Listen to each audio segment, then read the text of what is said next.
Then the chair of the Nobel Committee, Professor Anders Olsson, will present the Nobel laureate and his or her authorship. After the presentation, Professor Olsson and committee member Anne Svärd will be available for short interviews, and they will take your questions individually according to this list I have. A biography and several works by the laureate will be displayed on the table behind you on my right hand. And finally, please make sure to mute your phones. Thank you.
Varmt välkomna till Svenska Akademin.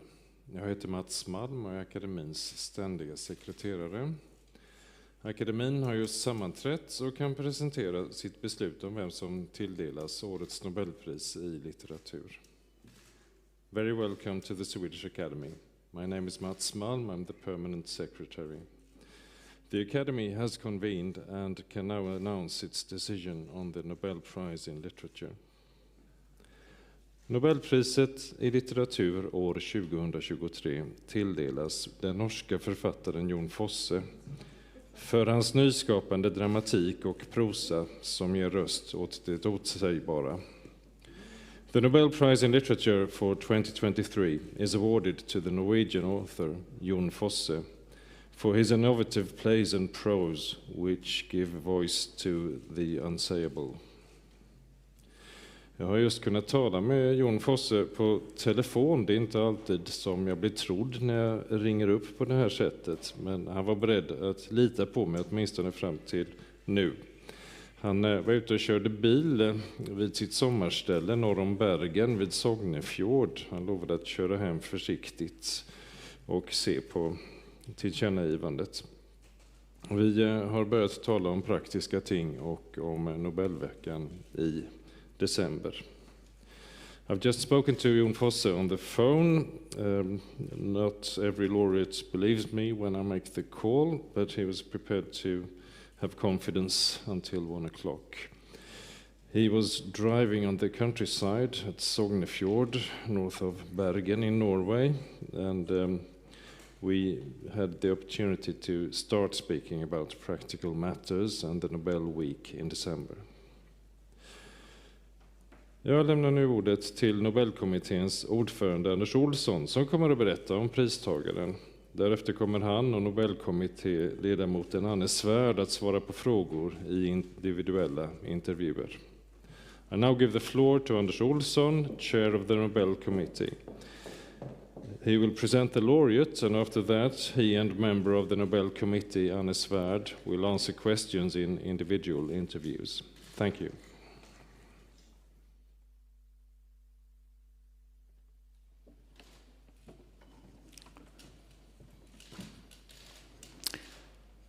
Welcome to this press conference on the Nobel Prize Laureate of Literature 2023. My name is Anders Olsson, chairman of the Nobel Committee. The other members of the Nobel Committee that have prepared this year's Nobel Prize in Literature are Ellen Mattsson, Steve Sem-Sandberg, Anne Svärd, and Per Westberg. Our co-opted committee member has been Mats Malm, permanent secretary of the Swedish Academy. After my presentation of the laureate's work in English, my colleague in the Nobel Committee, Anne Svärd, and I will take individual interviews. More information about our laureate can be found on the Academy's homepage, www.nobelprize.org. This year's Nobel laureate in literature, the Norwegian writer Jon Fosse, was born in 1959 in Haugesund on the Norwegian west coast. His huge oeuvre, spanning a variety of genres, comprises around 40 plays and a wealth of novels, poetry, collections, essays, children's books, and translations.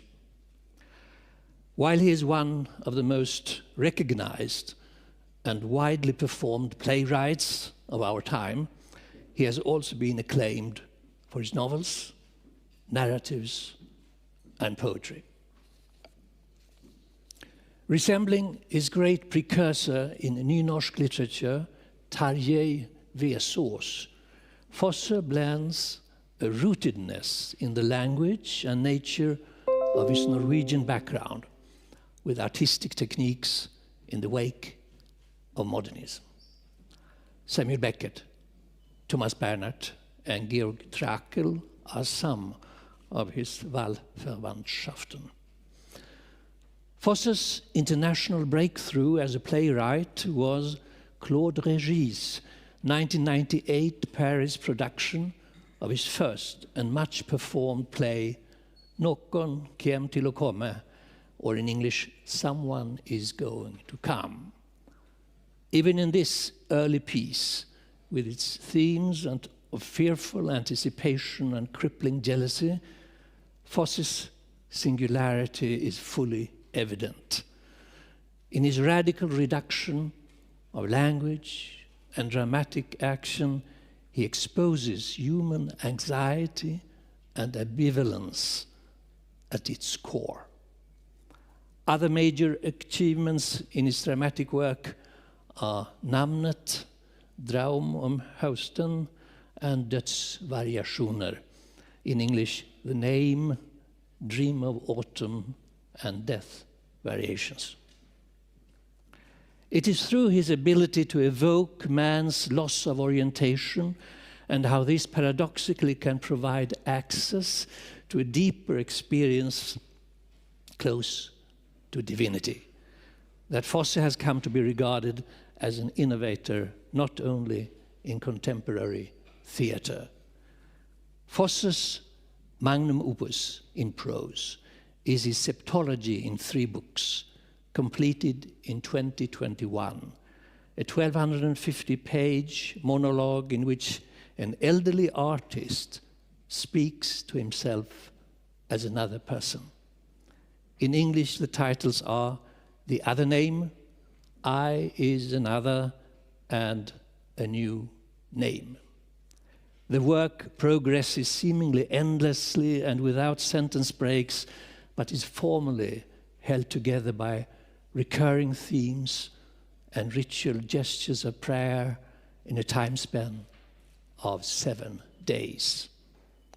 The first section of the novel addresses the painting that Asle, the narrator, has been unable to complete, but which is nevertheless dearest to him. This depicts 2 strokes, one purple and the other brown, in the form of a diagonal cross. It is as if this opening phrase draws together the different time layers of the work into a single infinite present. The painted cross also indicates the dominant doppelganger motif of the novel, Asle speaking with Asle at the moment of death. The septology is a major work, being at the same time Asle's attempt at reconciliation with his own fate, an elegy to his dead wife, and a Künstlerroman dealing with his own career as a painter. Fosse's sensitive language, which probes the limits of words, reveals the closeness of his relationship with poetry. This is obvious even in his first poetry collection, Engel med vatten I ögonen, from 1986, and in the recent edition of his collected lyrical works, Dikt I samling. Interestingly, Fosse has in recent years added to his long list of translations into nynorsk 2 modern lyrical classics, Georg Trakls Sebastian I Traum, 2019, and Rainer Maria Rilke's Duino Elegier. Thank you very much for coming here, and now I will start the individual interviews with my colleague, Anne Svärd. Thank you.